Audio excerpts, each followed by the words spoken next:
Vem cá, diz uma coisa pra mim, Felipe. O futebol tá proibido? Tô na escuta. É, só videogame, né? Ah, de videogame pode. Basquete, Carla? Não pode, não. Não pode também. Não pode esporte nenhum, pelo visto, né? Não. Mas a luta livre na política entrou em quarentena? Não! Porque ontem a gente acordou ansioso para ver o último assalto da luta livre entre Bolsonaro e Mandetta. E foi dormir com o anúncio da próxima luta entre Bolsonaro e Maia. Mas peraí, mas escuta, já tem outra luta, o presidente nem descansou. Ele finalmente demitiu o ministro Luiz Henrique Mandetta, já estava ficando ridículo. O Mandetta tinha tudo para ser, quando entrou, um daqueles ministros de quem ninguém nunca ouviu falar, não fosse o coronavírus. E acabou se tornando a imagem do homem preocupado com a saúde do brasileiro, calmo, equilibrado, boa voz, boa fala, acolhedor. Virou o cara, que Guedes, que Sérgio Moro, é Mandetta. Então, imagina o ministro da Saúde se tornando a figura mais importante de um governo. Não aconteceu só no Brasil. Mas nunca é bom, né? Legal quando o ministro que mais aparece é o da educação, o da infraestrutura, o da ciência e tecnologia. Mas quando é o da saúde, legal sim é para dizer, ó, acabamos com o sarampo, acabamos com a dengue. Mas em todos os lugares do mundo, os ministros da saúde, e nem todo lugar se chama ministro, evidente, eles entraram nas rádios, nas TVs, nos jornais, nos sites, nos blogs, nas redes sociais, para falar do maldito do coronavírus. E, por sorte, o nosso ministro era um cara arrumado, podia ser um Abraham Weintraub, não é, ainda bem que não era. Sabia falar, sabia se comportar, mas ele acabou irritando o chefe e irritou muito. O Bolsonaro queria colocar na agenda o quanto antes a ideia de que o isolamento não pode ser a solução para os problemas brasileiros, fez isso ao estilo Bolsonaro, o estilo atrapalhado, estilo desafiador, foi para as ruas, comeu doce em padaria, criou aglomeração, tudo para dar o recado dele. E o Mandetta começou a se sentir desafiado, até porque estava sendo desafiado mesmo, passou a desafiar.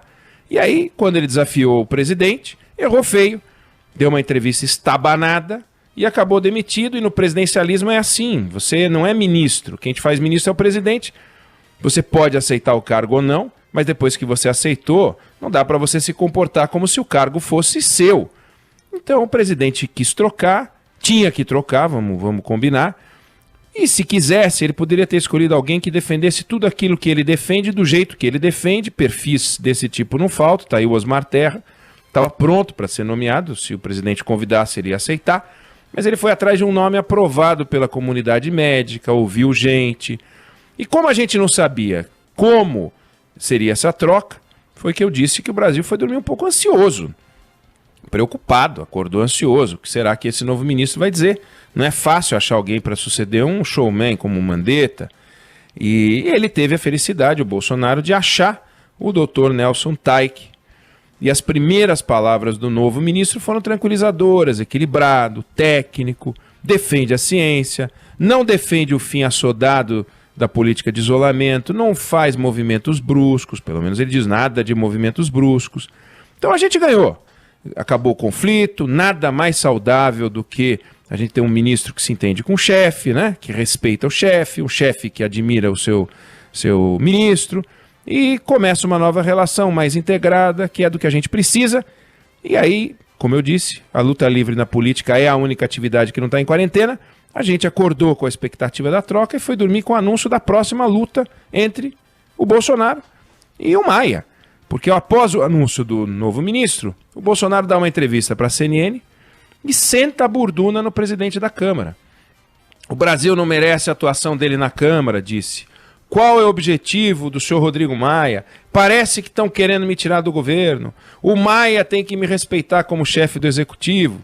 E o Bolsonaro está bravo, com razão, diga-se de passagem, porque a Câmara dos Deputados aprovou na segunda-feira um projeto que cria um auxílio financeiro para os estados e municípios por 6 meses para compensar a perda de arrecadação que a pandemia provoca nos impostos estaduais e municipais. A Câmara fala que é um apoio de 90 bi. Na entrevista que o presidente deu à CNN, ele fala que passa de 100 bi. Agora, vem cá, o texto diz o seguinte: eles perdem ICMS, os estados, os municípios perdem ISS e a União paga. Mas é a chamada pauta bomba, e é bomba mesmo, os estados não vão cortar nada. Eles podem então manter todas as distorções dos seus orçamentos e jogam espeto para o governo federal. O conjunto dos brasileiros tem que pagar pelos absurdos, pelos erros, pelos privilégios de cada um dos estados brasileiros? Desculpa. Então os governadores, só porque eles estão bacana agora, porque defendem o isolamento, etc., eles podem parar de fazer ajuste fiscal? O ajuste fiscal é só para o governo federal? Não dá. Então o presidente ficou bravo com esse troço. Acontece que o Mandetta, ele pode mandar embora. Não gosto do Mandetta, não quero mais Mandetta. Chega, chama o Taixe. Mas e o Maia? O Maia é presidente de um outro poder. E presidente de outro poder não tem conversa. Ele tem que conviver com o presidente do outro poder. Então, na hora que ele sai de uma confusão, sai de uma luta, sai de um embate contra o seu subordinado, que aí ele pega e manda embora, e entra num embate com outro poder, é de se perguntar onde é que isso vai parar, qual é o propósito disso. Que a gente tem um problema, que a pauta bomba é um problema e é uma bomba e precisa ser desativada, não há dúvida disso. Mas será que a melhor forma é pegar a burduna, é pegar o Haider e sentar na orelha do presidente da Câmara? Esse Haider tem feito muito trabalho desde que o presidente entrou, já deve estar tendo um pouco desgastado, vai precisar de outro, porque ele está sentando na burduna de novo. O Maia acusou o golpe, disse que o presidente ataca a Câmara, mas ele vai devolver com flores. Só que essas flores não vão ter pétalas, né? Vão ter espinhos, só o espinho da rosa. Pode ter certeza que vem chumbo pro lado de cá, e aí vai ficar pro lado de cá, pro lado de lá, pro lado de cá, pro lado... E aí? O que a gente ganha com isso? Então, vamos ver se o novo ministro decreta também a quarentena para a luta livre na política. Ou se os políticos botam a mão na cabeça, na consciência, e falam, gente, vamos acalmar um pouquinho? Será que dá para a gente tentar resolver um problema de cada vez? Tem um vírus que é inimigo do Brasil, é inimigo do mundo. Tem uma recessão que é inimiga do Brasil, inimiga do mundo.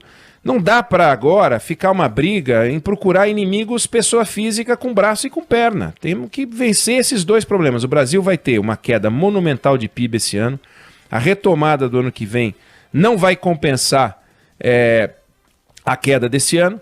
É esse o nosso desafio, esse é o nosso problema, esse é o veneno que a gente tem que vencer. Não dá pra gente gastar energia com outras coisas.